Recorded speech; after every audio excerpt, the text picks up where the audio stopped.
ఇవే జీవన తరంగాలు, ఇవే ఇవే జీవన తరంగాలు, జీవన తరంగాలు. చాలా టైట్ పొజిషన్ సార్. ఇంట్లో చాలా ఇబ్బందిగా ఉంది.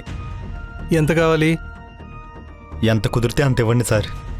నువ్వు డబ్బే కాదయ్యా, నోటిని కూడా పొదుపుగా వాడట్లేదు. అలా మాట్లాడడం, ఇలా ఖర్చు చేయడం అలవాటైపోయింది సార్. అది నా వీక్నెస్ సార్. సరే సరే, ఎంత కావాలి? భార్యని హాస్పిటల్లో జాయిన్ చేశాను. ఇంకా పిల్లల ఫీజులు, అమ్మని చెల్లెల్ని చూసుకోవాలి కదా సార్. ఒక 5,000 సరిపోతాయా? ఎప్పుడు ఇస్తావు? సార్, నాకు వచ్చే శాలరీ మీకెంతో తెలుసు. నెల నెల కట్టి తీరుస్తాను. మీ దగ్గర ఎందుకు అబద్ధం చెప్తాను సార్?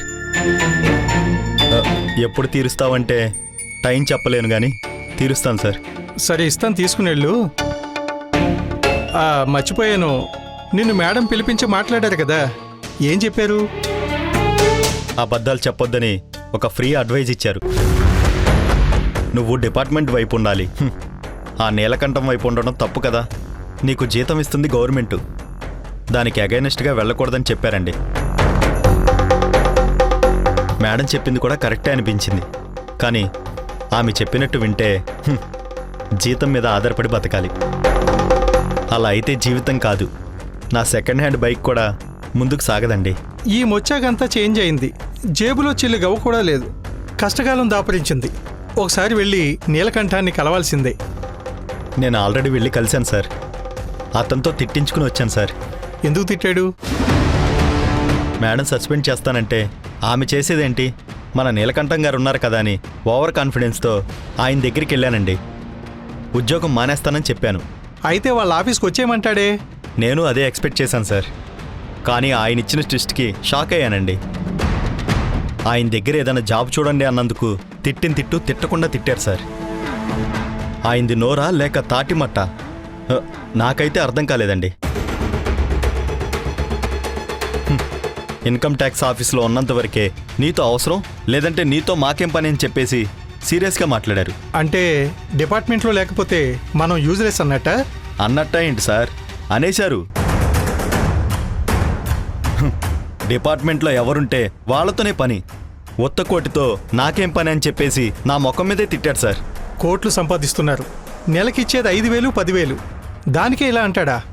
సార్, నాకు చాలా ఇన్సల్టింగ్గా అనిపించింది సార్. సార్, మీరే ఏదైనా చేయాలి సార్. నేనేం చేస్తాను? చేస్తే మేడమే చేయాలి. సార్, మేడం ఇంకా ఆ సత్యాన్ని పట్టుకుని ఎలాడుతుంది. అతనేమో తన ఫ్యామిలీ ప్రాబ్లమ్స్లో ఇరుక్కుపోయి ఉన్నారు. కోర్టు పోలీసులు అని తిరుగుతూ ఉన్నాడు. అది ఇప్పుడే తెగదు సార్. అది ముగిసే వరకు ఆఫీస్ పనులన్నీ పెండింగ్లోనే ఉంటాయి సార్. నేను వెళ్ళినా నన్ను ఇన్వాల్వ్ చేయదు మేడం, నన్ను అసలు నమ్మదు. మరి మనం చేసిన పనులు అలా ఉన్నాయి సార్.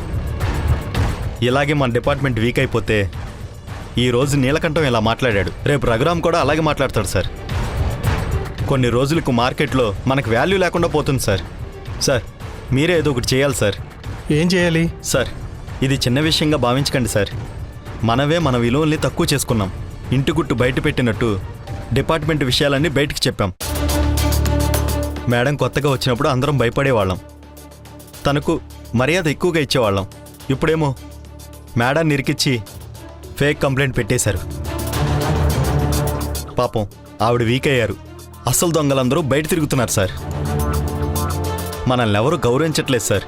అందుకే మేడం గారికి మీరు సపోర్ట్ ఇవ్వండి సార్. ఆమె తిరిగి మళ్ళీ స్ట్రాంగ్గా మారితే మనకి రెస్పెక్ట్ పెరుగుతుంది సార్. బాగా ఆలోచించావు, తెలివైనోడు అయ్యా. అయ్యో సార్, మీకంటేనా? ఇప్పుడు మా అమ్మకి నాన్నకి నేనే మర్యాద ఇవ్వకపోతే పక్కింటి వాడు ఎందుకు ఇస్తాడు సార్? చాలు, నాకు అర్థమైంది, నేను చూసుకుంటాను. ఈ నీలకంఠం ఆ రఘురామ్ చాలా జిత్తులు మారిన నక్కలు సార్. వీళ్ళకి చెక్కు పెట్టేందుకు ఏం చేయగలిగితే అది చేయండి సార్. అలా అంటావా? అవును సార్. మీరు వీళ్లకంటే కాకలు తీరిన యోధుల్నే చూశారు. వీళ్ళంత సార్ మీకు. సార్, మీ పిల్లలు సెటిల్ అయిపోయారు, ఇంకేముంది సార్. సార్, మీరేం చేసినా రైటే సార్. సార్, ఆ నీలకంఠం నన్ను ఇన్సల్ట్ చేశాడని కాదు సార్, మన డిపార్ట్మెంట్ని చులకం చేసి మాట్లాడాడు. అందుకే ఈ బాధ సార్. అర్థమవుతుంది. ఈరోజు నిన్ను, రేపు నన్ను అవమానిస్తాడు. అదంతా డబ్బుల వల్ల వచ్చిన పొగరు. వాడికి తగిన శాస్తి నేను చేస్తానులే. మనం మాట్లాడుకున్న ఈ మాటలు ఇక్కడే వదిలేయి. మనం దేవికా మేడంకి సపోర్ట్ చేస్తున్న విషయం బయటికి తెలియకూడదు. నీకు డబ్బులు ఏమన్నా అవసరం అయితే నన్ను అడుగు. నీలకంఠం సంగతి నాకు వదిలేయ్, నేను చూసుకుంటాను. సరే సార్. సార్ ఆ డబ్బు ఓ మర్చిపోయాను, ఒక్క నిమిషం.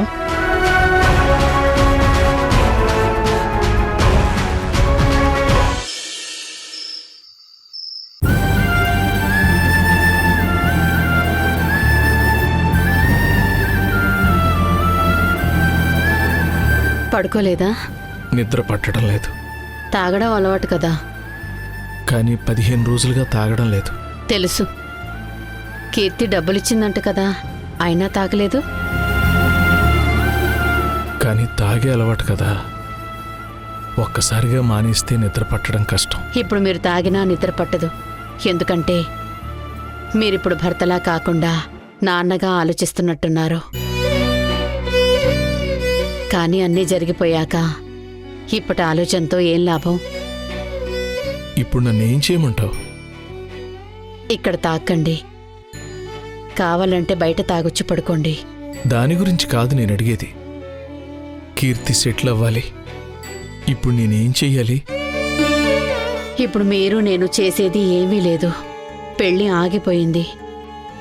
ఒక్కో బంధాన్ని నెమ్మదిగా వదులుకుంటున్నాను. అమ్మ, మహేష్, దేవికాని వదిలేశాను. మీరు, కీర్తి అంతే. మీకు నేను జవాబుదారీ. ఉన్నంతవరకు చూసుకుంటాను. ఏదైనా జాబ్ చూసుకుంటాను. మీ ఇష్టం. నీకు హెల్ప్ అవుతుందని. నాకు శాలరీ వస్తుంది. కీర్తి జాబ్ చేస్తోంది.